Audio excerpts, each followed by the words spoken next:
प्यारे विद्यार्थियों, क्या आपने कभी बारिश में मोर को नाचते हुए देखा है? क्या मेंढकों की टर्टर भी कभी आपको गीत जैसी सुनाई दी है? और क्या आप जानते हैं कि कवि ने वर्षा ऋतु को अनोखी बहार क्यों कहा है? बिल्कुल देखा होगा, बिल्कुल सुना होगा। तो आज हम पढ़ने जा रहे हैं कक्षा 7 की मल्हार पुस्तक की बहुत ही सुंदर कविता वर्षा बहार। और आज हम हल करेंगे उसका प्रश्न अभ्यास बिल्कुल सरल और आसान भाषा में। नमस्कार विद्यार्थियों, मैं हूं विनोद कुमार वेदालंकार और आप देखना शुरू कर चुके हैं वीके हिंदी संस्कृत गुरुकुल। तो वीडियो को अंत तक जरूर देखिए, क्योंकि यह आपकी परीक्षा की तैयारी में और आपके नोट्स बनाने की तैयारी में बहुत ही इंपॉर्टेंट वीडियो होने वाला है। तो चलिए शुरू करते हैं। अपनी टेक्स्ट बुक खोल करके बैठ जाइए, पेंसिल, इरेजर, शार्पनर सब साथ में ले लीजिए।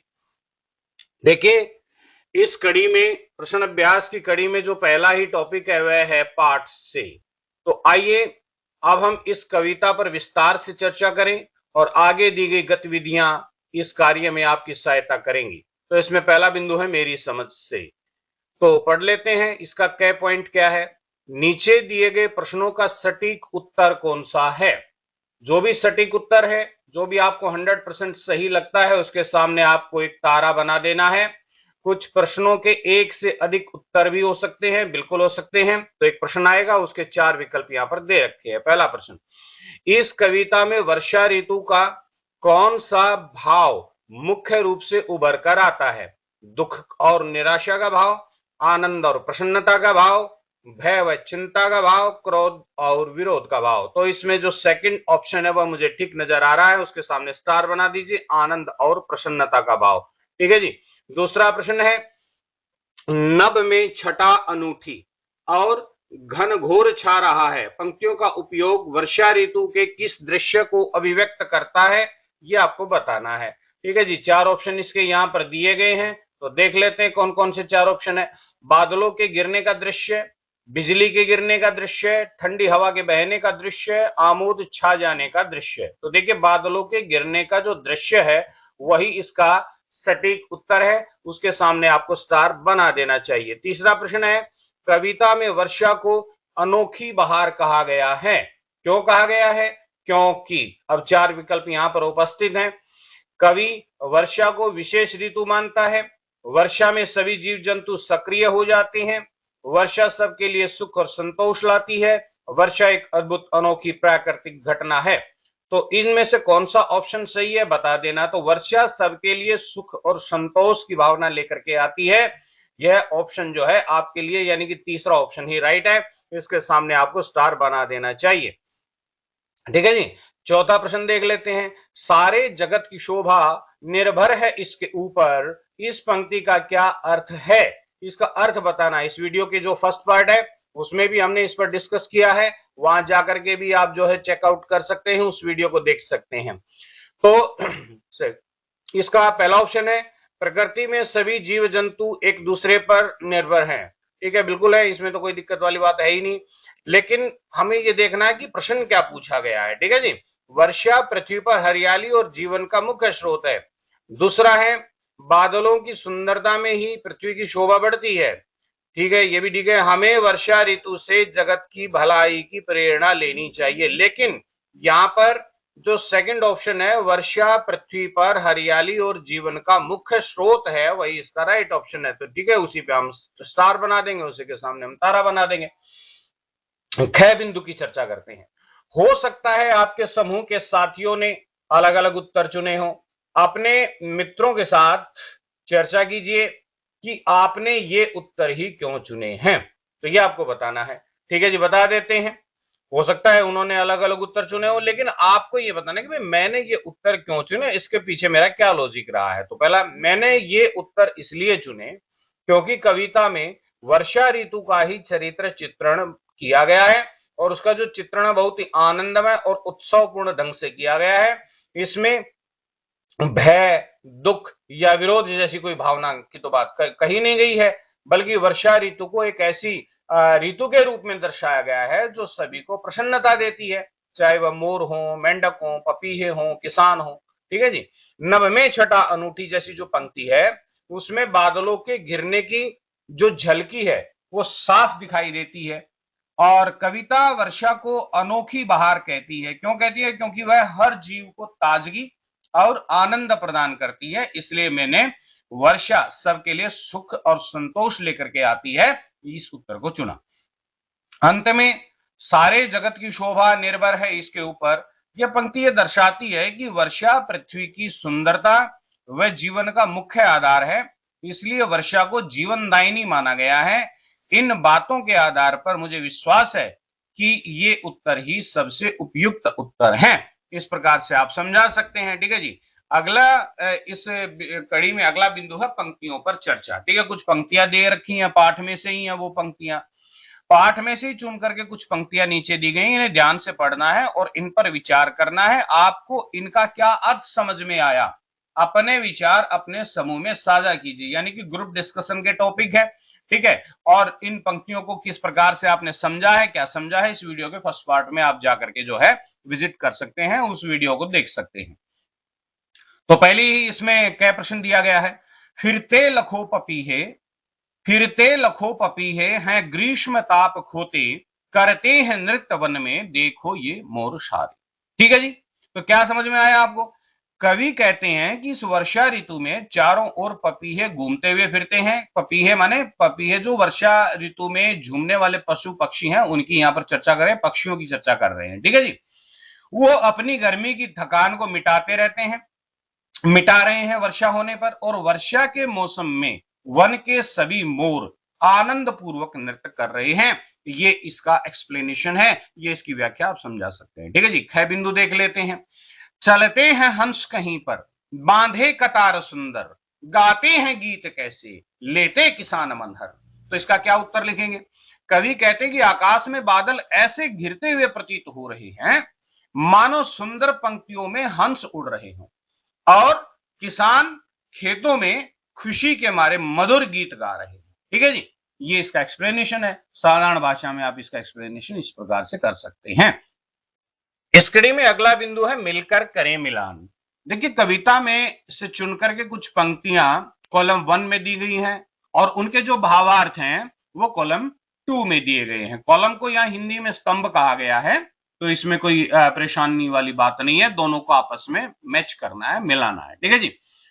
तो मिला देते हैं। इसका उत्तर हमने यहाँ पर जो है हल करके आपके सामने प्रस्तुत कर दिया है। तो जो कॉलम 1 का जो फर्स्ट पॉइंट है उसको कॉलम 2 के सेकंड पॉइंट से मिला दीजिए, यानी 1 को 2 से मिला देंगे। ठीक है जी।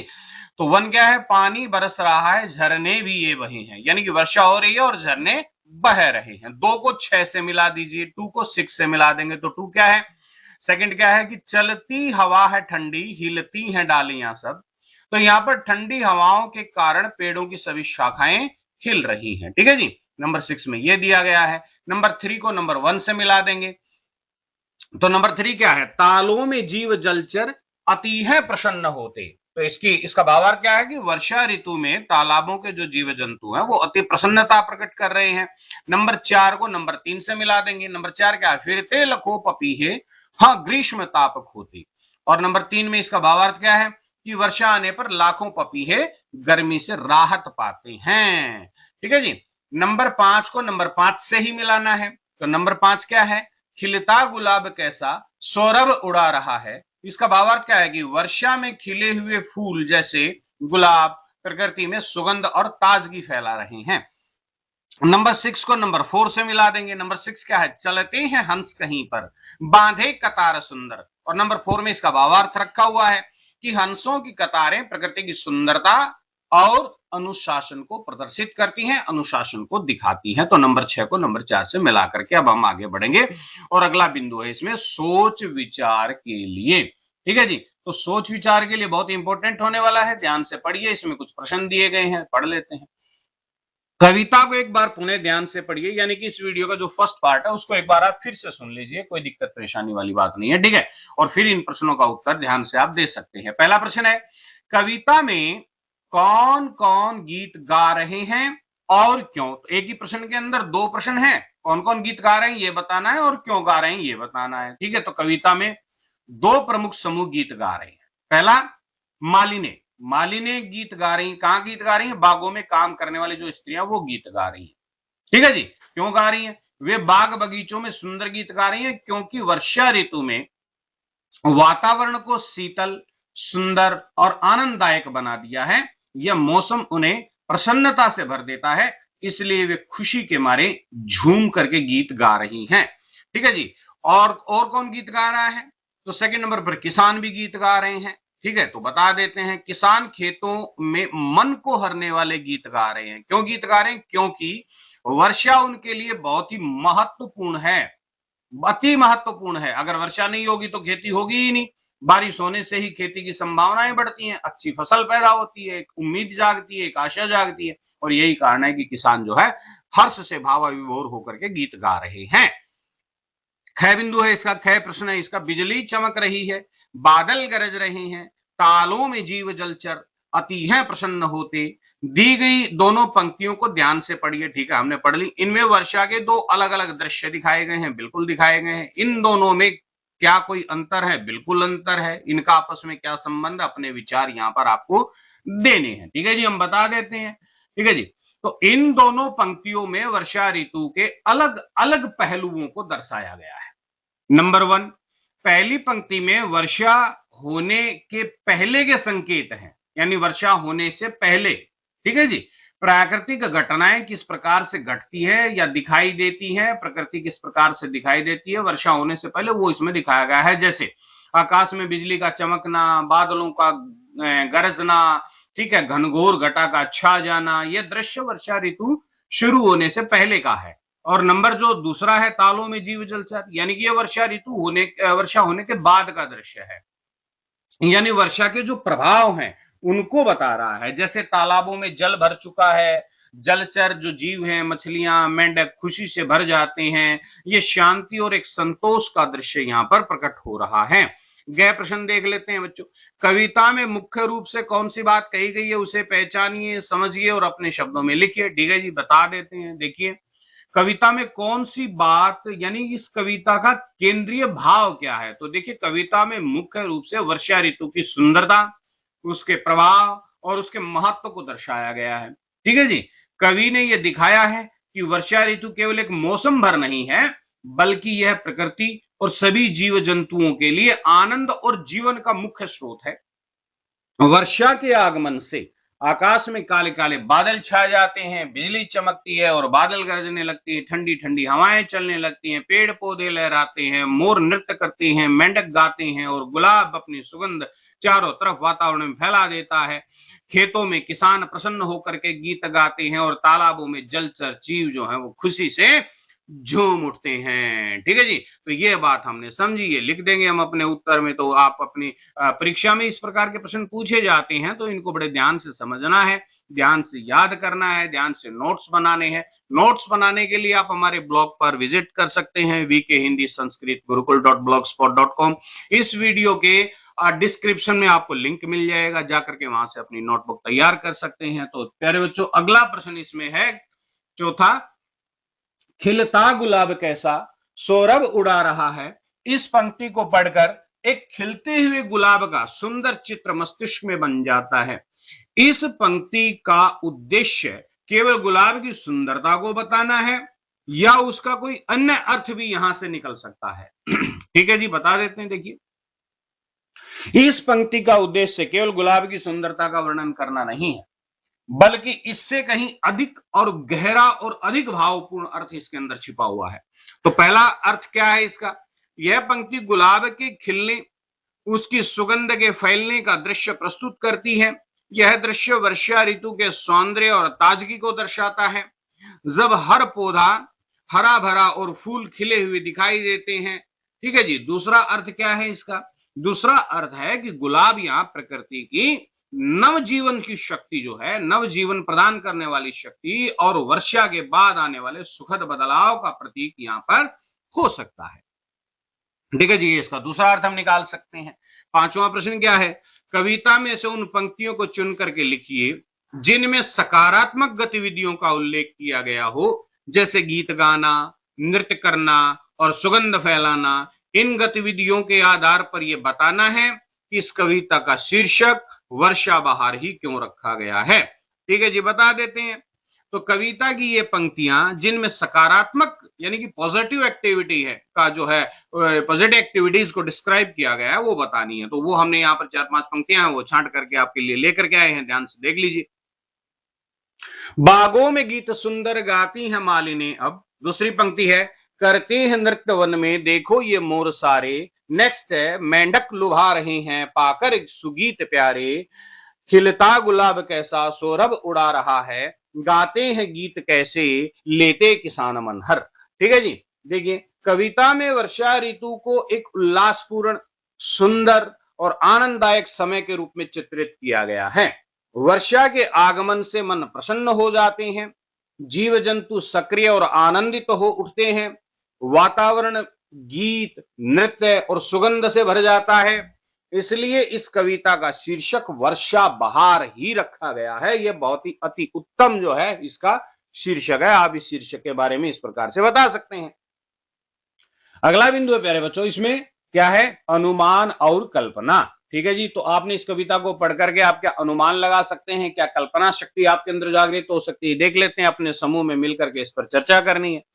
क्या प्रश्न है इसका, सारे जगत की शोभा निर्भर है इसके ऊपर। कविता में कहा गया कि वर्षा पर सारे संसार की शोभा निर्भर है। वर्षा के अभाव में मानव जीवन और पशु पक्षियों पर क्या क्या प्रभाव पड़ सकते हैं, ये आपको बताना है। तो देखिए ये पंक्तियां, सारे जगत की शोभा निर्भर है इनके ऊपर, इस बात को स्पष्ट करती है कि वर्षा प्रकृति और जीवन के लिए अत्यंत आवश्यक है। यदि वर्षा न हो तो उसका अभाव हो जाएगा, जीवन शक्ति का अभाव हो जाएगा, मानव जीवन और पशु पक्षियों पर इसका गहरा जो है नकारात्मक प्रभाव पड़ेगा, बुरे प्रभाव पड़ेंगे, जीवन जो अस्त व्यस्त हो जाएगा।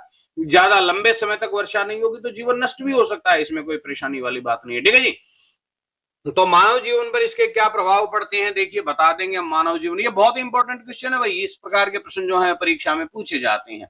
खाद्य संकट आ जाएगा हमारे सामने, खेती में पानी की आवश्यकता होती है, वर्षा न होने पर फसलें सूख जाएंगी।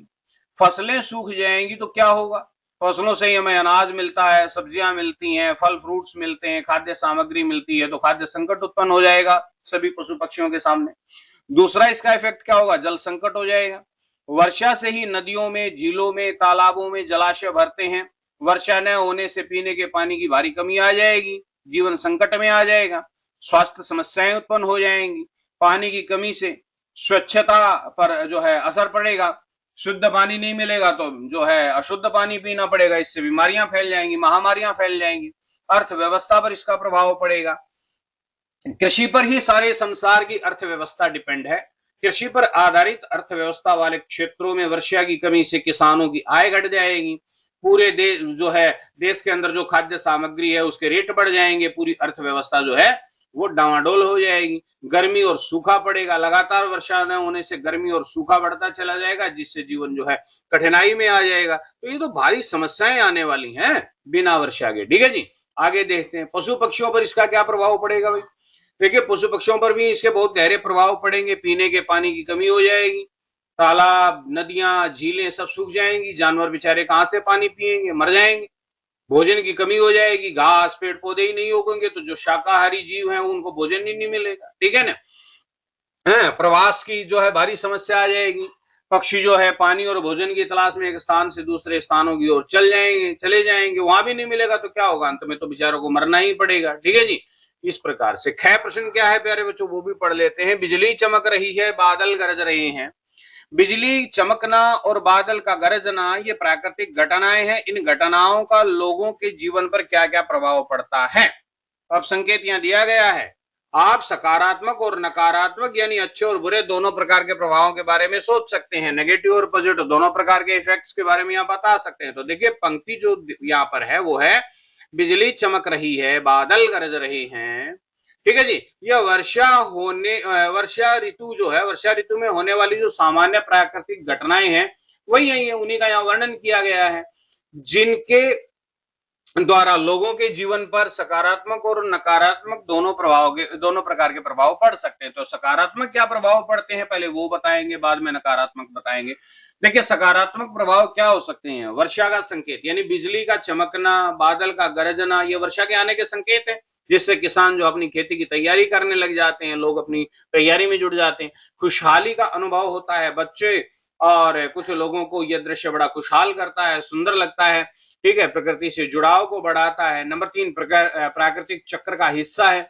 ये घटनाएं वर्षा है वो जो जल चक्र है उसका एक महत्वपूर्ण हिस्सा है, जिससे पेड़ पौधों को पानी मिलता है और पर्यावरण में जो है संतुलन बनता है। नकारात्मक क्या प्रभाव पड़ सकते हैं भाई, भय और चिंता का जो है भाव बढ़ सकता है। तेज बिजली अगर चमक जाए, बिजली गिर जाए, नकारा तो गर्जना से बच्चे, बुजुर्गों, जानवरों को डर लगता है, जान माल की हानि हो सकती है। कई बार कभी कभी बिजली गिरने से और तेज अधिक वर्षा होने से जो है क्या होता है कि बहुत ज्यादा बारिश होने से जो है बाढ़ आ जाती है और भारी नुकसान हो जाता है जान माल का। अचानक वर्षा से बहुत सारी कठिनाइयां हो जाती हैं, हम तैयारी में होते नहीं है, गरजते हुए बादल कभी कभी अचानक बहुत अधिक वर्षा कर देते हैं, जिसको बादल का फटना कहते हैं, पहाड़ों में आपने सुना ही होगा। ठीक है ना, तो उससे जो है भारी नुकसान हो जाता है। तो ये इसके नकारात्मक प्रभाव हाँ बता सकते हैं। तीसरा प्रश्न क्या है प्यारे बच्चों, इसमें गय प्रश्न क्या है, करते हैं नृत्य वन में देखो ये मोर सारे, इन पंक्तियों को ध्यान में रखते हुए वर्षा आने पर पक्षियों और जीवों की खुशी का वर्णन करना है। वे अपनी प्रसन्नता को किस प्रकार से अभिव्यक्त करते हैं तो बता देते। देखिए पंक्ति है यहाँ पर कि करते हैं नृत्य वन में देखो ये मोर सारे, वर्षा ऋतु में जो पक्षियों हैं और जीव हैं उनकी प्रसन्नता का बहुत ही सुंदर यहाँ पर चित्र प्रस्तुत किया गया है। ठीक है जी, कैसे, नंबर 1, वर्षा का मौसम सभी जीव जंतुओं के लिए आनंद और ताजगी का संदेश लेकर के आता है। जैसे ही वर्षा की बूंदें धरती पर गिरती हैं, चारों ओर हरियाली छा जाती है और जीव जंतु खुशी से झूम उठते हैं। ठीक है जी, नंबर 2, मोर पंख फैला करके वर्षा की बूंदों में थिरकने लगते हैं, उनका नाचना इस मौसम का सबसे सुंदर दृश्य प्रकट करता है। नंबर 3, पपीहा बार बार पीहू पीहू पुकार कर जैसे वर्षा ऋतु का स्वागत करता है। नंबर 4, मेंढक अपनी टरटर की आवाज में समूह बना करके गीत गाते हैं और वातावरण में एक संगीतमय जो है प्रस्तुति देते हैं। नंबर 5, गौरैया और अन्य पक्षी वर्षा रुकते ही पेड़ों पर आकर के चहचहाने लगते हैं, मानो वे धन्यवाद दे रहे हो। नंबर 5, गायें, भैंस, बकरियां आदि जो है खुली हवा में घूमते हैं और आराम महसूस करते हैं। वहीं कुत्ते, बिल्ली जैसे जो जानवर हैं वो भी पानी में भीग करके अपने शरीर की गर्मी से छुटकारा पाते हैं। ठीक है जी, आगे चलते हैं, आपकी रचनाएं। अब देखो भाई ये बहुत ही महत्वपूर्ण है, आपका जो राइटिंग स्किल का जो पोर्शन होता है 20 नंबर का आता ही है प्रत्येक परीक्षा में और ये आता ही रहेगा 12वीं तक।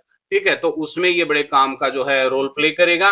तो इसमें पहला प्रश्न है, कविता में वर्णन है कि मोर नृत्य कर रहे हैं और मेंढक सुगीत गा रहे हैं, इस दृश्य को अपने शब्दों में चित्रित कीजिए। तो आपको लिखना आना चाहिए। देखिए वर्षा, हमने यहाँ पर कुछ एक पैराग्राफ के टाइप में लिख करके आपके लिए दिया है, तो इस प्रकार से आप काफी कुछ लिख सकते हैं कि वर्षा ऋतु के आने पर प्रकृति जो है उत्सव जैसे मनाने लगती है। आसमान में काले काले बादल छा जाते हैं, बूंदें धरती पर गिर रही होती है, चारों ओर से ठंडी ठंडी हवा बह रही होती है और इसी समय जंगल में रंग बिरंगे मोर जो हैं वो अपने पंखों को फैला करके नाच रहे होते हैं।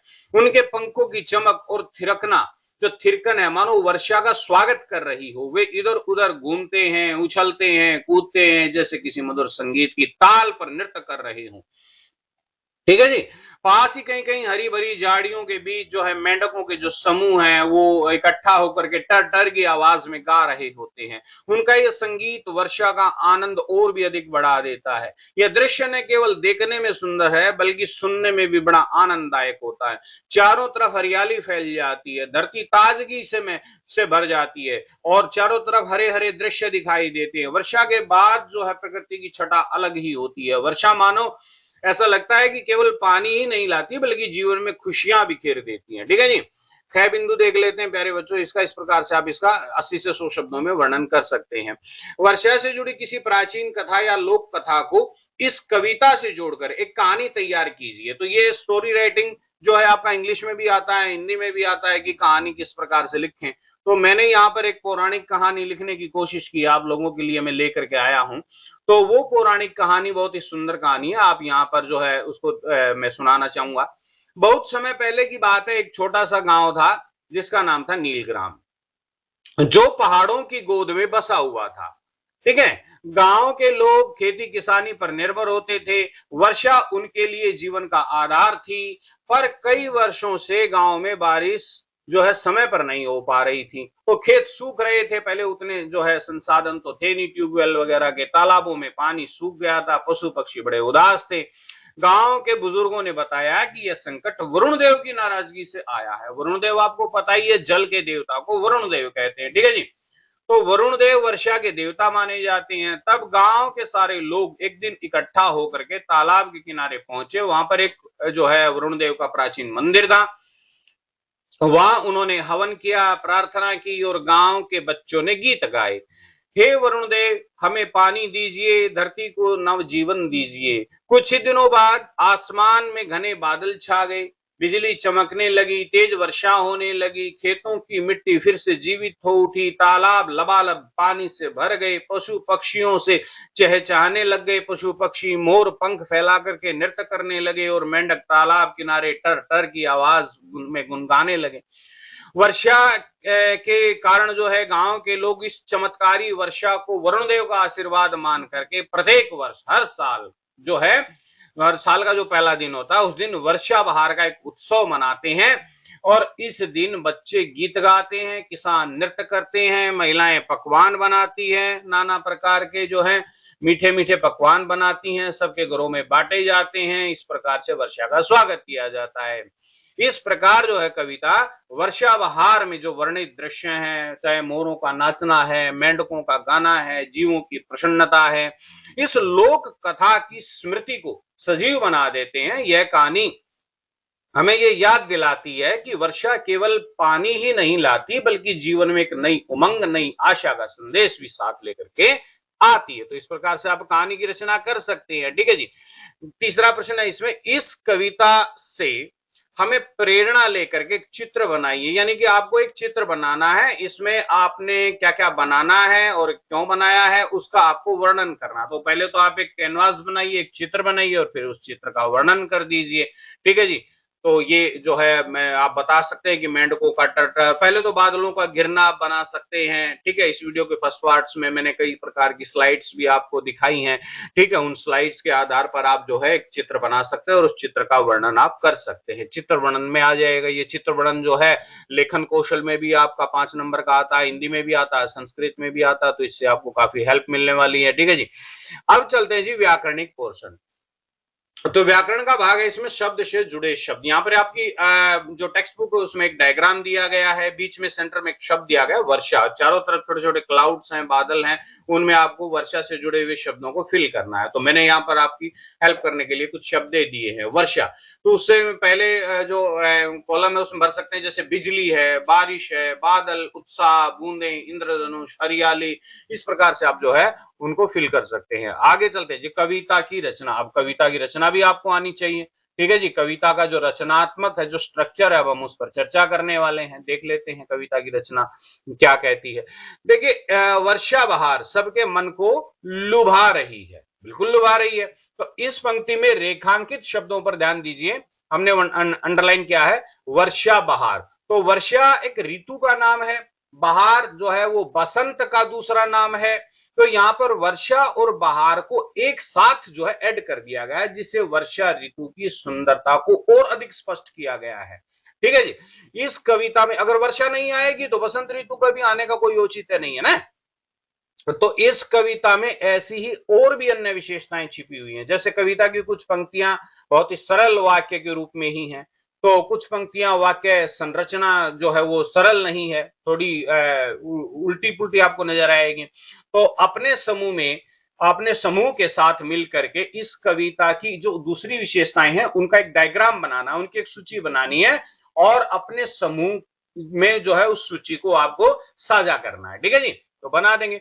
उत्तर हम इस प्रकार से इसका बना सकते हैं कि कविता के इस वाक्य को पढ़ते ही मन में वर्षा ऋतु के जीवंत चित्र उभरने लगते हैं। ठीक है, जैसे करते हैं नृत्य वन में, देखो ये मोर सारे, मेंढक लुभा रहे हैं, है गाकर सुगीत प्यारे। तो वन के सभी मोर जो है वो आनंद पूर्वक नृत्य कर रहे हैं, मेंढक जो है वो टर की आवाज निकाल रहे हैं, बड़े ही मनमोहक तरीके से गीत गा रहे हैं। तो आकाश में जो है बादल ऐसे प्रतीत हो रहे हैं मानो सुंदर पंक्तियों में हंस उड़ करके जा रहे हों। इस प्रकार से आप इसकी जो है ये जो पंक्तियां हैं इनको बना करके इस पर आप चर्चा कर सकते हैं। अगला है जी कविता का सौंदर्य।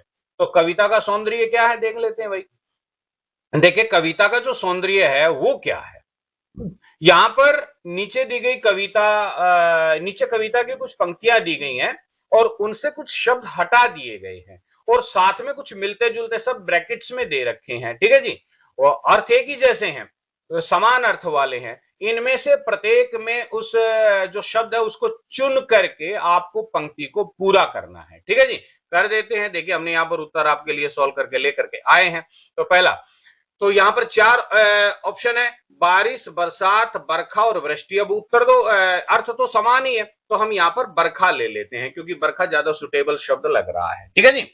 अगले समानार्थी शब्द है आकाश, गगन, अंबर, व्योम। समानार्थी शब्द का भी आपको यहाँ पर प्रैक्टिस हो रही है, याद हो रहे है। तो यहाँ पर हम आकाश शब्द जो है मुझे ज्यादा सुटेबल लग रहा है तो वो मैंने यहाँ रख दिया है आपको।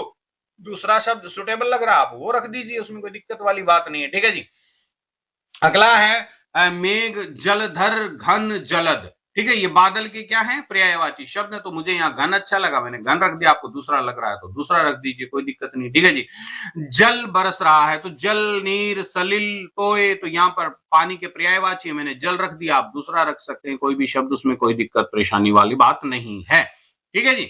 आगे चलते हैं भाई। ख, इसका भाग है अपने समूह में विमर्श करके। विमर्श करके माने विचार करके पता लगाइए कि कौन कौन से शब्द रिक्त स्थानों में सबसे अधिक साथियों को जच रहे हैं और क्यों जच रहे हैं। अब ये आपको डिस्कस करना है कि भाई यही शब्द जो है हमें क्यों अच्छे लगे, ठीक है ना, दूसरे शब्द क्यों अच्छे नहीं लगे, तो वो आपको बता देने हैं, कोई दिक्कत वाली बात नहीं, उसकी यहाँ पर व्याख्या कर देंगे। अगला प्रश्न है भाई विशेषण।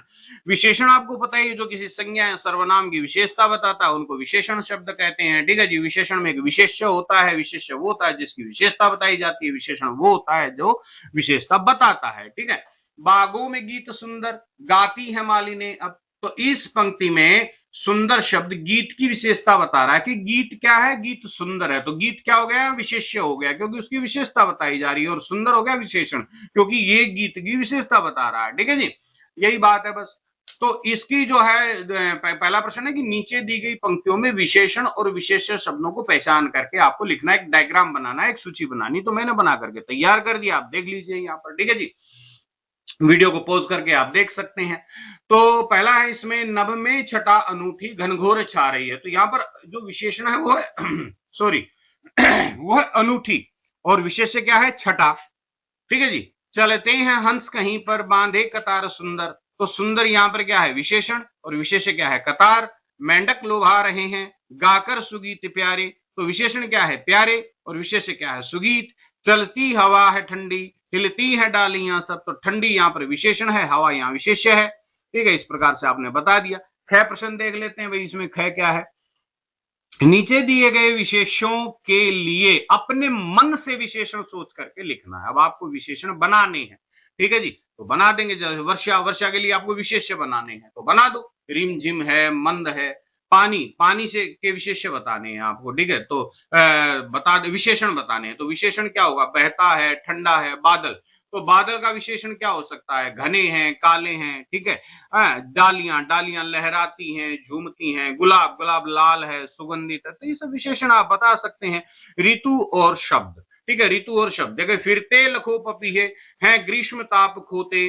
ताप शब्द ग्रीष्म ऋतु से जुड़ा हुआ है। भारत में मुख्य रूप से 6 ऋतुएं होती हैं, क्रम से आती जाती रहती हैं। लोग इन ऋतुओं में कुछ विशेष शब्दों का उपयोग करते हैं, ठीक है जी। नीचे दिए गए शब्दों को पढ़कर कौन सी ऋतु का स्मरण होता है, आपको कौन सी ऋतु का के बारे में पता चलता है, याद आती है, इन शब्दों की एक तालिका बना करके उपयुक्त स्थान में लिखिए। तो हमने यहाँ तालिका बना करके तैयार कर दी है। जैसे देख लीजिए वर्षा, सॉरी बसंत ऋतु। तो बसंत ऋतु कहां से कब तक आती है, मार्च और अप्रैल में, ठीक है। तो हरियाली है, बहार है, बयार है, इन शब्दों का जब हम प्रयोग करते हैं तो हमें वसंत ऋतु याद आ जाती है। ग्रीष्म ऋतु तपन है, जेठ है, ताप है, धूप है, लू है, गर्म आंधी है, मई से जून तक आती है। वर्षा ऋतु सावन, रिमझिम, बादल का फटना, वर्ष्टि, झड़ी, ठंडक, तो ये सब जुलाई और अगस्त में वर्षा ऋतु आती है। उमस शरद ऋतु में आती है, सितंबर और अक्टूबर में आती है, ठीक है जी। हेमंत ऋतु शीतलता और धुंध लेकर के आती है, नवंबर और दिसंबर में, आपने देखा ही होगा,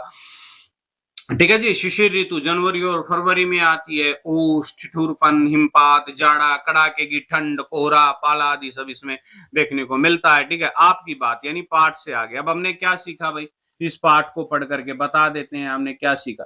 देखिए क्या प्रश्न है, ये बहुत ही इंपॉर्टेंट है, ध्यान से पढ़िए। क्या प्रश्न क्या है, वर्षा के समय आपके क्षेत्र में क्या क्या परिवर्तन आते हैं, बहुत इंपॉर्टेंट है भाई।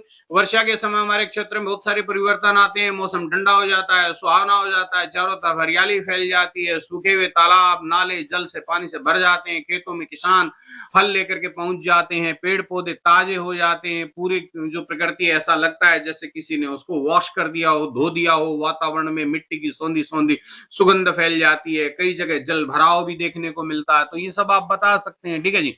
ख प्रश्न, बारिश के चलते स्कूल आने जाने के समय का अनुभव लिखना है, किसी रोचक घटना को भी आपको अपने ग्रुप में साझा करना है। तो बता देते हैं, बारिश के दिनों में जो है स्कूल आते जाते हमें छाता लेकर के जाना पड़ता है, रेनकोट पहन करके जाना पड़ता है, लेकिन कई बार तेज वर्षा हो जाती है, ठीक है, छाता भी पलट जाता है, हम भीग जाते हैं। हमारे बैग में भी पानी चला जाता है, कॉपी किताबें हमारी भीग जाती हैं। तो आप अपनी जो रोचक घटना बता सकते हैं कि मैं एक बार स्कूल जा रहा था या जा रही थी, अचानक फिसल करके कीचड़ में गिर गया, मैं गिर गई, सब लोग मुझ पर हंसने लगे, लेकिन दोस्तों ने फिर मेरी मदद भी की। तो वो पल मुझे आज भी याद है। इस प्रकार से आप अपने कोई इंसिडेंट बता सकते हैं। तीसरा प्रश्न है, वर्षा ऋतु में आपको क्या क्या करना अच्छा लगता है और क्या क्या करना नहीं अच्छा लगता है। तो बता देंगे भाई क्या क्या करना अच्छा लगता है, ठीक है। ये अपने अपने अनुभव हो सकते हैं, मैंने अपने बताए हैं अपने तरीके से, आप अपने तरीके से बता सकते हैं। भाई वर्षा ऋतु में गर्मा गर्म पकौड़े खाना मुझे बहुत अच्छा लगता है, ठीक है। और खिड़की से बाहर बारिश को देखना बहुत अच्छा लगता है। बचपन में जो है हमें कागज की नाव बना करके चलाना बहुत अच्छा लगता था, है।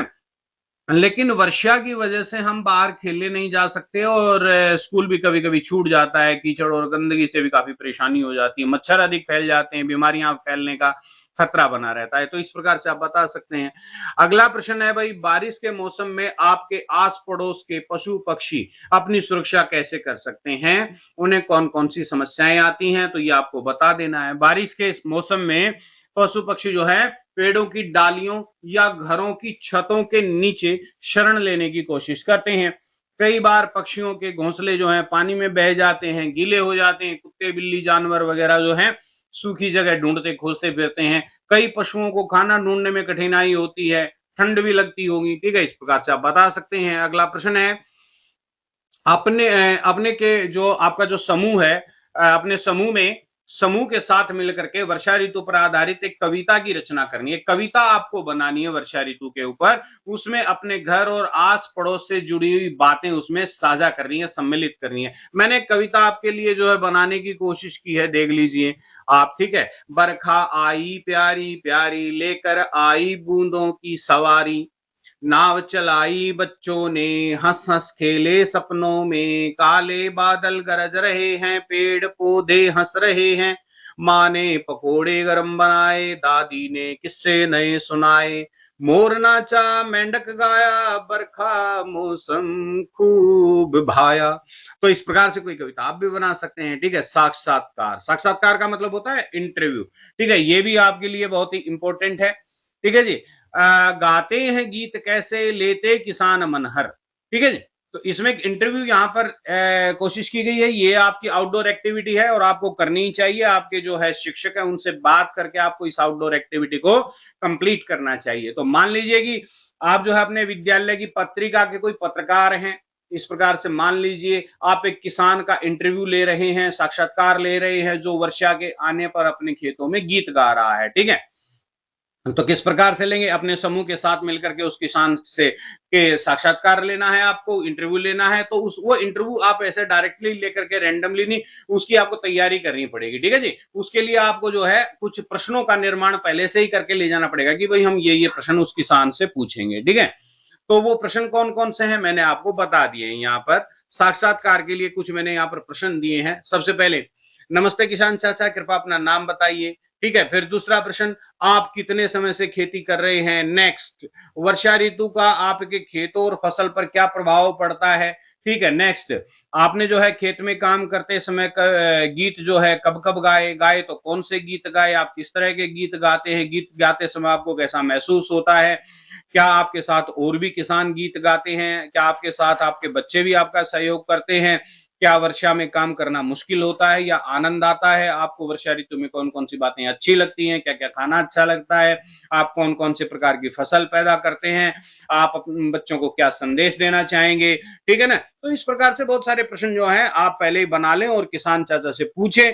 इस प्रकार से आपका इंटरव्यू जो है वो आउटडोर एक्टिविटी आपकी कंप्लीट हो जाएगी, उसकी रिकॉर्डिंग करें। ठीक है, उसके आपको जो है पीबीएल बोलते हैं इसको, प्रोजेक्ट बेस्ड लर्निंग। ठीक है ना, तो इसमें आपको जो है बहुत ज्यादा आपका पर्सनालिटी का डेवलपमेंट होता है। ठीक है जी, अगला प्रश्न है, अपने समूह के साथ मिलकर इस साक्षात्कार का आपको नाटक करना है, इसकी एक्टिंग करनी है, अभिनय करनी। तो ये किसान जो आप करेंगे, ये आपके किसी स्कूल के फंक्शन में या आपकी जो हाउस असेंबली है आप उसमें जो है इसको कंडक्ट कर सकते हैं, इस एक्टिविटी को। ठीक है, इस नाटक को, इस प्ले को कर सकते हैं। आपके समूह का कोई सदस्य किसान बन जाएगा, किसान की भूमिका निभाएगा, और अन्य सदस्य जो हैं वो पत्रकार की भूमिका निभा सकते हैं। पत्रकारों की एक टीम हो सकती है, कोई कैमरामैन हो सकता है। ठीक है, और मंच पर इसकी प्रस्तुति दे सकते हैं। ठीक है जी, और यहाँ पर जो है मैंने आपको पूरी की पूरी स्क्रिप्ट लिख करके दे दी है, इन्हीं प्रश्नों के आधार पर आप देख लीजिए। ठीक है जी, दृश्य किस प्रकार से बनेंगे वो सब मैंने आपको बता दिए हैं। अगला प्रश्न है इसमें, देख लीजिए कि वर्षा के उन दृश्यों की सूची बनाइए जिनका उल्लेख इस कविता में नहीं किया गया है। जैसे आकाश में इंद्रधनुष का बनना। ठीक है, सूची बना देनी है आपको। तो इस कविता में कई सारे सुंदर दृश्यों का वर्णन किया गया है, परंतु सारी चीजों का वर्णन नहीं किया जा सकता। ठीक है, कुछ दृश्य ऐसे भी जिनका उल्लेख नहीं किया गया, जैसे छाते और रेनकोट को पहने हुए लोग निकलते हैं, बच्चों का पानी में खेलना। ठीक है, नालियों का बहना, नालियों में जल भराव, पानी में नाव, कागज की नाव बना करके बच्चों का खेलना, किसानों का खेत जोतना, धान की बुआई करना। ठीक है, इंद्रधनुष का आकाश में बनना, तो ये सारी चीजें हैं, बता सकते हैं आप। ठीक है जी, नेक्स्ट क्वेश्चन है इसमें, वर्षा के समय आकाश में बिजली जो है पहले दिखाई देती है या बिजली कड़कने की ध्वनि पहले सुनाई देती है। ठीक है, ये बहुत ही ध्यान से आपको देखना पड़ेगा कि बिजली आपको दिखाई पहले देती है या सुनाई पहले देती है। ये पूरा का पूरा फिजिक्स बेस्ड जो क्वेश्चन है वो है, आपकी फिजिक्स पर आधारित है, देख लीजिए। तो कौन सी चीज आपको दिखाई देती है और क्यों, मतलब ऐसा होता है, ऐसा इफेक्ट क्यों होता है कि वर्षा के समय बिजली पहले दिखाई देती है, बाद में उसके कड़कने की आवाज सुनाई देती है। इसका कारण क्या है, प्रकाश और ध्वनि, दो चीजें हैं यहां पर। ठीक है ना जी, तो प्रकाश की जो गति है वो 3 लाख किलोमीटर प्रति सेकंड है, और ध्वनि की गति कितनी है, ध्वनि की गति है लगभग 343 मीटर प्रति सेकंड। ठीक है, तो इससे क्या प्रूव हुआ, इससे प्रूव हुआ कि भाई आकाश में प्रकाश की जो गति है वो ध्वनि की गति से कई गुना ज्यादा है, तेज है। तो इसलिए जो है आकाश में जब बिजली चमकती है तो पहले हमें वो दिखाई देती है, प्रकाश पहले पहुंच जाता है। ठीक है, ध्वनि की जो गति है वो थोड़ी मंदी है, धीरे चलती है, तो वो बाद में सुनाई देती है। ठीक है ना जी, ऐसा होता है। गए प्रश्न हम देख लेते हैं भाई। तो गए प्रश्न क्या है, आपने वर्षा से पहले और वर्षा के बाद किसी पेड़ या पौधे को ध्यान से जरूर देखा होगा, तो आपको क्या क्या अंतर दिखाई दिए, पहले क्या था बाद में क्या था, तो उन अंतरों को आपको लिखना है। ठीक है जी, ये भी प्रोजेक्ट बेस्ड लर्निंग है आपकी। ठीक है जी, अनुभव पर आधारित है। वर्षा से पहले पेड़ या पौधे का दृश्य, तो इस प्रकार से हेडिंग बना करके लिखिए, पत्तियां धूल से भरी होती हैं, पेड़ पौधे मुरझाए या धूप से थके हुए से लगते हैं, वातावरण गर्म और सूखा रहता है, मुरझाए रहते हैं। ठीक है जी, और वर्षा के बाद पेड़ पौधों का दृश्य कैसा होता है, पत्तियां साफ और चमकती हुई दिखाई देती हैं, पेड़ अधिक हरे भरे और ताजगी से भरपूर लगते हैं, आसपास जो है मिट्टी का नामो निशान नहीं होता, पेड़ के पास जो है पक्षी और छोटे छोटे जीव सक्रिय हो जाते हैं। इस प्रकार से आप लिख सकते हैं। चौथा प्रश्न है, चलते हैं हंस कहीं पर, बांधे कतार सुंदर। कविता में हंसों के कतार में अर्थात पंक्तिबद्ध होकर के चलने का वर्णन किया गया है। आपने किन किन को और कब कब पंक्तिबद्ध चलते देखा है, चींटियों को, गाड़ियों को, बच्चों को देखा होगा कभी कभी। ठीक है, हाँ तो देखा है। बत्तखें या जो हंस हैं वो भी जो आकाश में या तालाब में आपने देखा होगा कि पंक्तिबद्ध होकर के चलते हैं। सेना के जवान परेड देखी होगी आपने जो है 26 जनवरी वगैरह को। बस स्टॉप पर लोग जो है, इंडिया में तो नहीं लेकिन जो समझदार देश हैं उनमें ऐसा होता है कि लोग बस स्टॉप पर जो है लाइन में लग करके बस में चढ़ते हैं। इंडिया में इस प्रकार के जो है दृश्य देखने को नहीं मिलते। जापान वगैरह में देखने को मिलते हैं, यूरोपियन कंट्रीज में देखने को मिलते हैं कि लोग बस स्टॉप पर लाइन में खड़े हो जाते हैं, बस आती है लाइन से जो है बसों पे चढ़ते हैं। ठीक है जी। वर्षा में ध्वनियां, तो वर्षा में कितने प्रकार की ध्वनियां आपको सुनाई देती हैं? तो वर्षा ऋतु में जो है, पहला प्रश्न इसमें दिखाया गया है कि कविता में वर्षा के अनेक दृश्य दिखाई देते हैं, उन दृश्यों में कौन कौन सी ध्वनियां सुनाई देती होंगी? कल्पना से उन ध्वनियों को कक्षा में बताना है आपको। ठीक है, तो देखिए कविता में वर्णित वर्षा दृश्यों में हम कई तरह की ध्वनियों की कल्पना कर सकते हैं। जैसे बादलों के गरजने की आवाज, गड़ गड़ की आवाज आती है। ठीक है, बिजली के चमकने की आवाज है, धड़ाम गड़ाम कड़ाम, कई प्रकार की खतरनाक आवाजें आती हैं। बारिश की बूंदों जब गिरती है तो टप टप टप टप की आवाज आती है। मेंढकों के टर टर टर की आवाज आती है। मोरों के नाचने की क्यों क्यों की आवाज आती है। झरनों तालाबों में जो पानी बहता है तो बड़ी कलकल आवाज आती है। बच्चों की हंसी उछल कूद की आवाज आती है, हा हा हा हा। पेड़ों की पत्तियों के हिलने की जो सरसराहट की आवाज है वो भी सुनाई देती है। ठीक है जी, तो ये सारी बातें हैं। ख प्रश्न क्या है भाई? ख प्रश्न है, मेंढक लुभा रहे हैं गाकर गीत प्यारे। तो कविता में मेंढकों के टर की भी जो है एक प्यारा से गीत के रूप में जो है प्रस्तुत किया गया है कवि के माध्यम से। तो आपके विचार से जो बेसुरी ध्वनियां हैं वो भी कभी कभी अच्छी लगने लग जाती हैं, कभी कभी बेसुरी ध्वनियां भी मन को अच्छी लगने लग जाती हैं, तो बता दीजिए। पॉइंट बना करके हमने यहाँ पर आपका जो उत्तर है वो बना दिया है। प्रकृति की गोद में जब वर्षा ऋतु होती है तो चारों ओर हरियाली छा जाती है, तब मेंढकों की जो टटर की आवाज है, ठीक है ना, वैसे तो बेसुरी होती है लेकिन फिर भी जो है वो सुंदर गीत की तरह लगती है और बड़ा आनंद देने वाली होती है। ठीक है जी। हाँ, नंबर सेकंड इसमें है कि भावना से जुड़ी हुई ध्वनियां हैं। जब कोई बच्चा या प्रियजन बड़ा बेसुरा होकर के गाता है, उसमें कोई धुन नहीं होता, सुर नहीं होता, लेकिन हमें प्रेम के वश जो है उसमें अपनेपन के कारण जो है वो बड़ा अच्छा एहसास होता है, पॉजिटिव जो है एहसास होता है। नंबर 3, त्योहार या मेलों में ढोल नगाड़ों की बड़ी बेसुरी सी और तेज आवाज होती है, लेकिन फिर भी वो उत्सव में लगती हैं, अच्छी लगती हैं। नंबर 4 है, ग्रामीण जीवन के अनुभवों में खेतों में काम करने वाले जो किसान है वो गाते हैं, भले ही उनके पास सुर ताल न हो, लेकिन मेहनत और खुशी की झलक वहां पर देखने का मौका मिलता है। ठीक है जी। सृजन, सृजन का मतलब होता है क्रिएशन यानी क्रिएटिविटी। तो क्रिएटिविटी का बहुत अहम रोल है, खासकर नई शिक्षा नीति के तहत इसको रखा गया है। ठीक है जी, आपको कुछ ना कुछ बनाना आना चाहिए। तो बागों में खूब सुख से आमोद प्रमोद छा गया है। तो आमोद सा छा गया है। आमोद या मोद दोनों शब्दों का अर्थ होता है आनंद, हर्ष, खुशी, प्रसन्नता। तो कविता में वर्षा ऋतु में आमोद के दृश्यों का वर्णन किया गया है। कविता के इन दृश्यों को हम नीचे दिए गए उदाहरण की तरह अनुच्छेद में लिख सकते हैं। यानी कि आपको एक अनुच्छेद लेखन के ऊपर यहाँ पर बात की गई है। तो ये सारी बातें की गई कि हवा की ठंडक थी, बारिश की रिमझिम में बूंदें गिर रही थी, मोर नृत्य कर रहे थे, मेंढक खुश होकर के गा रहे थे, सभी मिलकर के जो है उत्सव मना रहे थे, बागों में गुलाब के फूल खुशबू बिखेर रहे थे, आमों के पेड़ जो है नए नए और दूसरे फलदार जो पेड़ है उनके ऊपर पक्षी और जो लोग हैं बड़ी प्रसन्न होकर के बैठे थे, किसान अपने खेतों में काम कर रहे थे प्रकृति की गोद में। तो अब नीचे दिए गए आमोद से जुड़े हुए विभिन्न दृश्यों को एक अनुच्छेद में वर्णन करना है। ठीक है जी। तो ये कुछ यहाँ पर पॉइंट्स दिए गए हैं जिनको संकेत बिंदु कहा जाता है, उसके आधार पर आपको एक अनुच्छेद लिख देना है। ठीक है, तो इन बिंदुओं की व्याख्या कर देनी है। जैसे मैंने यहाँ कर दी कि बारिश के बाद उपवन में सैर। ठीक है, तो बारिश थमने के बाद उपवन में सैर पर मैं गया। ठीक है, चारों तरफ हरियाली थी, पत्तों पर पानी की बूंदें मोती की तरह चमक रही थी, मिट्टी की सौंधी सौंधी खुशबू मन को लुभा रही थी, तितलियां चारों तरफ मंडरा रही थी, पक्षी मधुर गीत गा रहे थे। तो इस प्रकार से सारे पॉइंट मैंने यहाँ डिस्क्राइब कर दिए हैं। ठीक है, तो वीडियो को बहुत ज्यादा लंबा हो जाएगा, इसलिए मैं आपको एक सजेशन देना चाहता हूं कि आप हमारे ब्लॉग पर जो है विजिट जरूर करें, वहां से अपने नोट्स बना सकते हैं। तो इन पॉइंट्स का यहाँ पर हमने व्याख्या कर दी। अब जी वर्षा से जुड़े हुए गीत, तो बागों में गीत सुंदर गाती है मालिनी, अब गाती हैं गीत कैसे लेते किसान मनहर। तो हमारे देश में जो है वर्षा के आने पर अनेक गीत और लोकगीत जो है गाए जाते हैं। हमारा देश तो जो है विचित्रताओं से भरपूर है। यहाँ पर तो कोई भी उत्सव हो, लोग जो है गीत गाते ही हैं अपने समूह के साथ मिलकर के। वर्षा से जुड़े हुए जो गीत हैं, लोकगीत है, उनको ढूंढिए। ठीक है, इस कार्य के लिए आप जो है मदद ले सकते हैं अपने शिक्षकों की, परिजनों की। लेकिन हमने यहाँ पर आपके लिए कुछ वर्षा से संबंधित गीत दे दिए हैं। ठीक है, वो गीत यहाँ पर हैं। आप जो है वीडियो को पॉज करके लिख सकते हैं, इनको अपने पेरेंट्स के सहायता से जो है इनको गुनगुना सकते हैं, इनको याद करके अपनी स्कूल की असेंबली में जो है इनको सुनाया जा सकता है, इनको गाया जा सकता है। आपको जो है इसके अलग से मार्क्स मिलेंगे। अब है बच्चों लास्ट इसका मेरे ख्याल में है टॉपिक आज की पहेली। ठीक है, आपने वर्षा से जुड़ी हुई एक इस कविता को पढ़ा।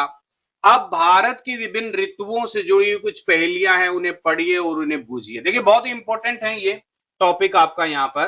ठीक है, इसको जो है आपको याद करना चाहिए। पढ़िए और बूझते हैं इनको। हवा में ठंडक बढ़ती जाए, धूप सुहानी सबको भाए, नई फसल खेतों में लाए, बूझो कौन सा मौसम आए। तो बता दो आप, हेमंत ऋतु इसको कहते हैं। ठीक है, अगली पहेली है, जाने कैसा मौसम आया, सूरज ने सबको झुलसाया, आम पके तो रस ढलके, और समय कौन सा ये झलके। तो बता दो, ग्रीष्म ऋतु है जी।